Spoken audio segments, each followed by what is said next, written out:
Hello students. तो इस lecture में हम लोग पढ़ने वाले हैं डिसीजन कंट्रोल स्टेटमेंट्स का last part, that is ladder if elses. तो फोर्थ है आपका ladder if elses. Fourth one is your ladder if elses. तो सब लोगों ने लैडर देखी है कि नहीं देखी है?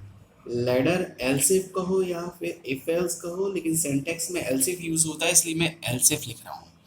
एग्जैक्टली मीनिंग क्या है? जैसे आप लोग मल्टीपल कंडीशंस यूज कर रहे थे, अगर नेस्टेड वे में यूज करोगे, एक कंडीशन के अंदर दूसरी कंडीशन, दूसरी कंडीशन के अंदर तीसरी कंडीशन, तो वहाँ आप लोगों का नेस्टेड इफ एल्स यूज होने वाला है। बल स्ट्रेट आपकी बहुत सारी कंडीशन हो, एक कंडीशन, दो कंडीशन, तीन कंडीशन, चार कंडीशन, पांच कंडीशन, अगर ऐसे बहुत सारी कंडीशन है तो ऐसे केस में आप लोग लेडर इफ एल्स, जैसे आपकी सीढ़ियाँ होती हैं ना स्ट्रेट एज इट इज, वहाँ पर मल्टीपल कंडीशन यूज होने वाली। मतलब कुछ ऐसा, अगर मैं सिंटैक्स लिखूं, ध्यान से देखेंगे आप लोग।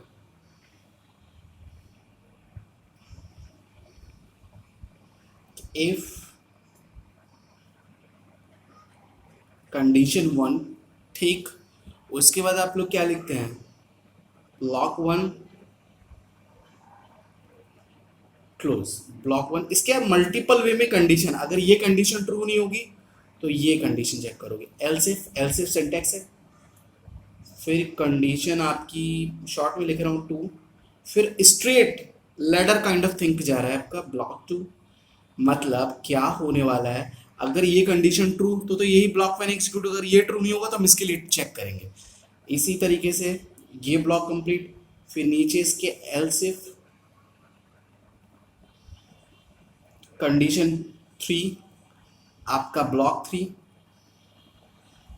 ठीक है। और ऑलवेज रिमेंबर, इस तरीके से हम लोग चलते चले जाएंगे। मेरा कहने का मतलब ये है कि अगर हम लोग मल्टीपल कंडीशन, जैसे अगर मान लो हम लोगों ने जो लास्ट लेक्चर में लास्ट प्रोग्राम करा था कि परसेंटेज ग्रेड्स या फिर परसेंटेज डिवीजन प्रिंट करने का, तो अगर आप लोग ध्यान दो, पहली कंडीशन लिखो percentage greater than equal to 60, first division, greater than 50 second division, greater than 40 third division, else fail. तो ये चीज़ हमेशा आप लोगों को ध्यान देनी है। बट लेटर इफ एल्स में आप लोगों को एक चीज़ ध्यान रखो, जो इसका लास्ट ब्लॉक होगा, जो भी ब्लॉक होगा, जो लास्ट ब्लॉक होगा उसमें एल्स इफ नहीं लिखते, वो एल्स लिखते हैं। अगर सारी कंडीशंस फेल्स तो एल्स ब्लॉक होता है ये आपका। तो एक तरीके से प्रिंट एफ इसमें लिखोगे, ये डिफॉल्ट ब्लॉक है। क्या है?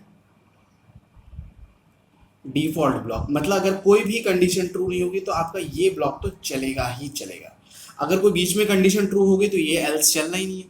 वही रेस्पेक्टिव जो ब्लॉक के लिए कंडीशन ट्रू होगी, बस वही ब्लॉक एग्जीक्यूट होने वाला है। तो मैं आप लोगों को एक एग्जांपल करा रहा हूँ, आप लोग ध्यान से देखिए। Suppose that you want to print weeks day, जो सप्ताह के दिन होते हैं वीक डेज, उनके नेम आपको प्रिंट कराने, तो आपसे यूजर से वैल्यू प्रिंट करानी, please enter the day number. अगर वो वन एंटर करे तो संडे प्रिंट हो, टू एंटर करे तो ट्यूसडे प्रिंट हो, थ्री एंटर करो तो इसी रेस्पेक्ट में 7 डेज आप लोगों को प्रिंट कराना है यूजिंग लैडर इफेल्ट्स। ठीक है, तो यूजिंग लैडर इफेल्ट्स में आप लोगों को ये प्रोग्राम समझा रहा हूँ, आप लोग ध्यान से देखें। Okay, so let's start the idea how you will approach. So finally सबसे पहले आप लोग क्या लिखते हो? Header files, then void main।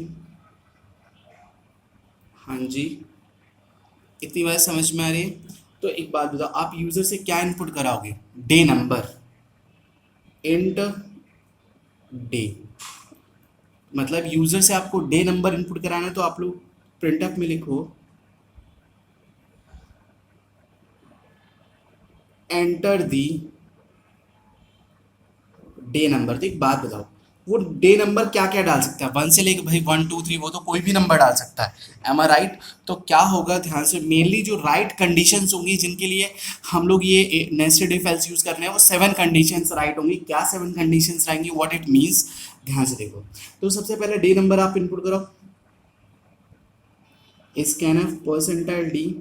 Day number के लिए मैंने वेरिएबल ले रखा है डी, तो डे में वैल्यू चली जाएगी, आप जो भी डालोगे 1 2 3 4 5, वो आपके डे के अंदर वैल्यू जाने वाली। इतनी बात समझ में आ रही? आगे बढ़ते हैं, ठीक। अच्छा एक बात, इसके आगे मैं यहाँ से लिखना स्टार्ट करूँ, ठीक। अब देखो क्या होने वाला है। सबसे पहले लिखोगे इफ, जो भी डे की वैल्यू होगी डे, डे वेरिएबल का नाम डे। अगर आपने 1 प्रिंट किया तो सबसे पहले आप 1 से कंपेयर करोगे, क्या डे की वैल्यू 1 के बराबर है? अगर बराबर है तो प्रिंट एफ करो, व्हाट, संडे से शुरुआत कर रहा है, संडे। ठीक है, बात समझ में आ रही है? अगर एल सिफ डे की वैल्यू और क्या वो डाल सकता है, टू डाल सकता है। अगर डे की वैल्यू टू के बराबर है तब क्या प्रिंट कर दो, मंडे। इसी तरीके से लाइन से प्रिंट करना है, बहुत इजी सा प्रोग्राम है। Print F what, Monday, L सिफ डे की वैल्यू और क्या हो सकती है। बात समझ में आ रहा है कि नहीं आ रहा? Print F Tuesday, right. ठीक, उसके अलावा इसी तरीके से एल से डे इक्वल्स टू 4। मेरी बात समझ रहे हैं? प्रिंट एफ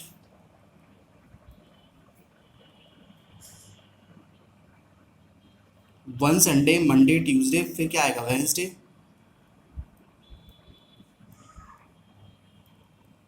ठीक है, मतलब ये है कि डे की वैल्यू आपने टू डाली तो हमेशा जो चेकिंग होगी कंडीशन को, वो यहाँ से शुरू होगी।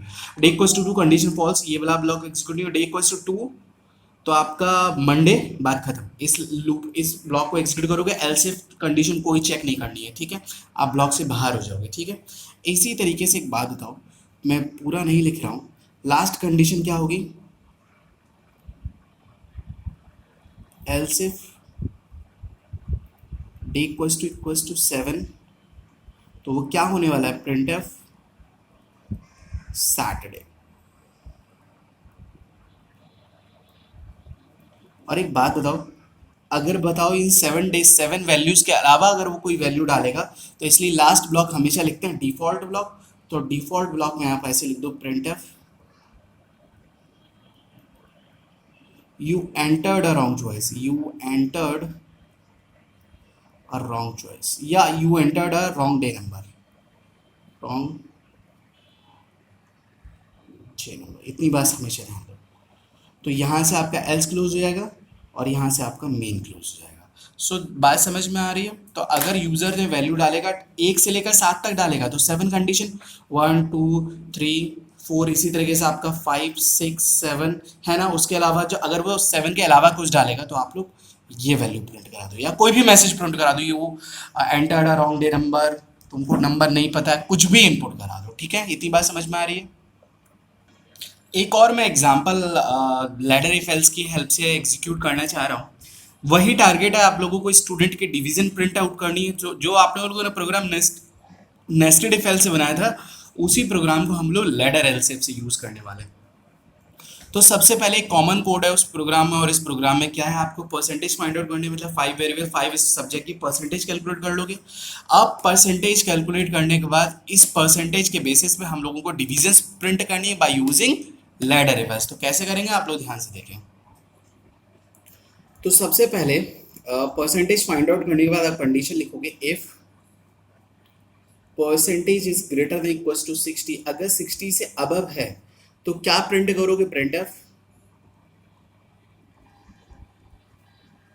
You got first division, you got first division. ठीक है, इसी तरीके से साथ में ही इसके लैडर काइंड ऑफ में हम लोग काफी सारी कंडीशंस पुट कर देंगे।